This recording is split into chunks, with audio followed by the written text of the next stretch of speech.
제1장 인사. 하나님의 뜻으로 그리스도 예수의 사도가 된 나 바울과 형제 디모데는 고린도에 있는 하나님의 교회와 온 아가야에 있는 모든 성도에게 이 편지를 씁니다. 우리 아버지 하나님과 주 예수 그리스도께서 내려주시는 은혜와 평화가 여러분에게 있기를 빕니다. 환난 가운데서도 하나님께 감사를 드리다. 온갖 위로를 주시는 하나님께 찬양을 드립시다. 그는 우리 주 예수 그리스도의 하나님이시여 아버지이시며 자비로우신 아버지이십니다.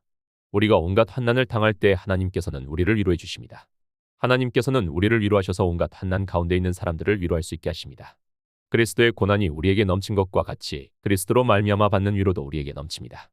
우리가 환난을 당하는 것도 여러분이 위로와 구원을 받게 하려는 것이며 우리가 위로를 받는 것도 여러분이 위로를 받게 하려는 것입니다. 이 위로로 여러분은 우리가 당하는 것과 똑같은 고난을 견뎌냅니다. 우리가 여러분에게 거는 희망은 든든합니다. 그것은 여러분이 고난에 함께 참여하는 것과 같이 위로에도 함께 참여하고 있음을 우리가 알기 때문입니다. 형제자매 여러분, 우리가 아시아에서 당한 환난을 여러분이 알아주기를 바랍니다. 우리는 우리의 힘에 겹게 너무 짓눌려서 살 희망마저 잃을 지경에 이르렀습니다. 우리는 이미 사형 선고를 받은 몸이라고 느꼈습니다. 그것은 우리로 하여금 우리 스스로를 신뢰하지 말고 죽은 사람을 살리시는 하나님을 신뢰하게 하려 하신 것입니다. 하나님께서는 이렇게 위험한 죽음의 고비에서 우리를 건져주셨고 지금도 건져주십니다. 또 우리는 앞으로도 건져주실 것이라는 희망을 하나님께 둡니다. 여러분도 기도로 우리에게 협력하여 주십시오. 그것은 우리가 많은 사람의 기도로 받은 은혜의 선물을 두고 우리 때문에 많은 사람이 감사를 드리게 하려는 것입니다. 고린도 교회 방문을 연기하다. 우리의 자랑거리는 우리의 양심이 또한 증언하는 것이기도 합니다. 그것은 곧 우리가 세상에서 처신할 때, 특히 여러분을 상대로 처신할 때 하나님께서 주신 순박함과 진실함으로 하되 세상의 지혜로 하지 않고 하나님의 은혜로 하였다는 사실입니다. 우리는 지금 여러분이 읽고 이해할 수 있는 것만을 써서 보냅니다. 나는 여러분이 그것을 완전히 이해하기를 바랍니다. 여러분도 우리를 이미 부분적으로는 이해한 것과 같이 우리 주 예수의 날에는 여러분이 우리의 자랑거리가 되듯이 우리도 여러분의 자랑거리가 될 것입니다. 이러한 확신이 있으므로 처음에 나는 여러분에게로 가기로 마음을 먹었습니다. 그것은 여러분이 2배의 은혜를 받게 하려는 것이었습니다. 나는 여러분에게 들러서 마케도니아로 갔다가 마케도니아에서 다시 여러분에게로 가서 여러분의 도움을 받아서 유대로 갈 작정이었습니다. 내가 이런 계획을 세운 것이 변덕스러운 일이었겠습니까? 또는 내가 육신의 생각으로 계획을 세우면서 아니요 하려는 속셈이면서도 예했던 것이겠습니까? 하나님께서는 신실하십니다. 따라서 우리가 여러분에게 하는 말은 예하면서 동시에 아니요하는 것은 아닙니다. 나와 실로아노와 디모데가 여러분에게 선포한 하나님의 아들 예수 그리스도는 예이시며 동시에 아니요도 되시는 분이 아니었습니다. 그리스도 안에는 예만 있을 뿐입니다. 하나님의 모든 약속은 그리스도 안에서 예가 됩니다. 그러므로 그리스도로 말미암아 우리는 아멘하면서 하나님께 영광을 돌리는 것입니다. 우리를 여러분과 함께 그리스도 안에 튼튼히 서게 하시고 또 우리에게 사명을 맡기신 분은 하나님이십니다. 하나님께서는 또한 우리를 자기의 것이라는 표로인을 치시고 그 보증으로 우리 마음에 성령을 주셨습니다. 내 마음은 하나님이 하십니다. 하나님을 증인으로 모시고 나는 지금 이 말을 합니다. 내가 아직 고린도에 가지 않은 것은 여러분을 아끼기 때문입니다. 우리는 여러분의 믿음을 지배하려 하지 않습니다. 우리는 다만 여러분이 기쁨을 누리게 하려고 일하는 여러분의 동역자일 따름입니다. 여러분은 이미 믿음 위에 튼튼히 서 있는 사람들입니다. 제2장.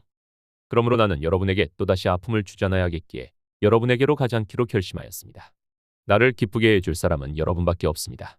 그런데 내가 여러분을 마음 아프게 한다면 나를 기쁘게 해줄 사람들에게 슬픔을 안겨주는 셈이 되지 않겠습니까? 내가 이런 편지를 쓴 뜻은 내가 그리로 가게 될 때 나를 기쁘게 해야 할 바로 그 사람들에게서 내가 마음 아픈 일을 당하는 일이 없게 하려는 것입니다. 내 기쁨이 여러분 모두의 기쁨임을 나는 여러분 모두를 두고 확신하였습니다. 나는 몹시 괴로워하면서 걱정스러운 마음으로 많은 눈물을 흘리면서 여러분에게 그 편지를 썼습니다. 그러나 그것은 여러분을 마음 아프게 하려고 한 것이 아니라 내가 여러분을 얼마나 극진히 사랑하고 있는지를 여러분에게 알려주려고 한 것입니다. 잘못한 사람을 용서하라. 누가 나를 마음 아프게 한 일이 있으면 실은 나를 마음 아프게 한 것이 아니라 과장하지 않고 말하면 어느 정도는 여러분 모두를 마음 아프게 한 것입니다. 여러분 대다수는 그러한 사람에게 이미 충분한 벌을 내렸습니다. 그러므로 여러분은 도리어 그를 용서해 주고 위로해 주어야 합니다. 그 사람이 지나친 슬픔에 짓눌리는 일이 없게 해야 합니다. 그러므로 나는 여러분이 그에게 사랑을 나타내 보이기를 권합니다. 내가 그 편지를 쓴 것은 여러분이 모든 일에 순종하는가를 시험하여 알아보려는 것이었습니다. 여러분이 누구를 용서하면 나도 용서합니다. 내가 용서한 경우가 있으면 내가 용서한 것은 그리스도 앞에서 여러분을 위하여 한 것입니다. 그것은 우리가 사탄에게 이용당하지 않게 하려는 것입니다. 우리는 사탄의 책략을 알고 있습니다. 그리스도의 향기. 내가 그리스도의 복음을 전하려고 드로아에 갔을 때 주께서 내게 거기에서 일할 수 있는 길을 열어주셨습니다. 그러나 나는 내 형제 디도를 만나지 못했으므로 마음이 편하지 않아서 그들과 작별하고 마케도니아로 갔습니다. 그러나 그리스도의 개선 행렬에 언제나 우리를 참가시키시고 어디에서나 우리로 그리스도를 알리는 지식의 향기를 풍기게 하시는 하나님께 감사를 드립니다. 우리는 구원을 얻는 사람들에게나 멸망을 당하는 사람들에게나 하나님 앞에서 그리스도의 향기입니다. 그러나 멸망을 당하는 사람에게는 죽음에 이르게 하는 죽음의 냄새가 되고 구원을 얻는 사람에게는 생명에 이르게 하는 생명의 향기가 됩니다. 이런 일을 누가 감당할 수 있겠습니까? 많은 사람들은 하나님의 말씀을 팔아서 먹고 사는 장사꾼이 되었습니다마는 우리는 그렇지 않습니다. 우리는 하나님께서 보내신 사람답게 진실한 마음으로 하나님께서 보시는 앞에서 그리스도 안에서 말합니다. 제3장 새 언약의 일꾼들. 우리가 이렇게 말한다고 해서 우리가 스스로를 지켜 올리는 말을 늘어놓는다고 생각하십니까? 아니면 우리가 어떤 사람들처럼 여러분에게 보일 추천장이나 여러분에게서 받을 추천장이 필요한 사람들입니까? 여러분들이야말로 우리를 첨가해 주는 추천장입니다. 그것은 우리 마음에 적혀 있습니다. 모든 사람이 그것을 알고 있으며 읽고 있습니다. 여러분은 분명히 그리스도께서 보내신 편지입니다. 우리는 이것을 작성하는 데 봉사하였습니다. 이것은 먹물로 쓴 것이 아니라 살아계신 하나님의 영으로 쓴 것이요 돌판에 쓴 것이 아니라 사람의 마음에 쓴 것입니다. 우리는 그리스도로 말미암아 하나님께 확신을 가지고 있으므로 이런 말을 합니다. 우리는 이런 일을 할 수 있는 자격이 우리에게서 나왔다고는 생각하지 않습니다. 우리의 자격은 오직 하나님께로부터 나옵니다. 하나님께서 우리에게 새 언약의 일꾼이 되는 자격을 주셨습니다. 이 새 언약은 문자로 된 것이 아니라 영으로 된 것입니다.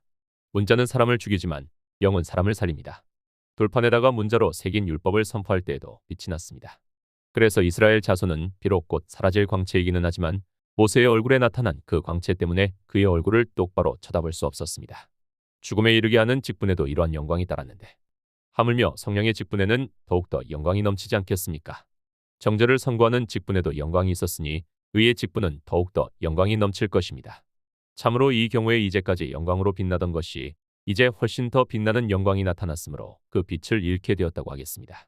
잠시 있다가 사라져 버릴 것도 영광을 입었으면 길이 남을 것은 더욱 영광 속에 있을 것입니다. 우리는 그런 소망을 가지고 있으므로 아주 대담하게 처신합니다. 우리는 모세가 자기 얼굴의 광채가 사라져가는 것을 이스라엘 자손이 보지 못하게 하려고 그 얼굴에 너울을 썼던 것과 같은 일은 하지 않습니다. 사실 그들의 생각은 완고해져서 오늘날에 이르기까지도 그들은 옛 언약의 책을 읽을 때 그들의 마음에서 바로 그 너울을 벗지 못하고 있습니다. 그 너울은 그들이 그리스도를 믿을 때에 제거되기 때문입니다. 오늘날까지도 그들은 모세의 글을 읽을 때 그들의 마음에 너울이 덮여 있습니다. 그러나 사람이 주께로 돌이키면 그 너울은 벗겨집니다. 주님은 영이십니다. 주님의 영이 계신 곳에는 자유함이 있습니다. 우리는 모두 너울을 벗어버리고 주님의 영광을 바라봅니다. 이렇게 해서 우리는 주님과 같은 모습으로 변화하여 점점 더 큰 영광에 이르게 됩니다. 이것은 영이신 주께서 하시는 일입니다.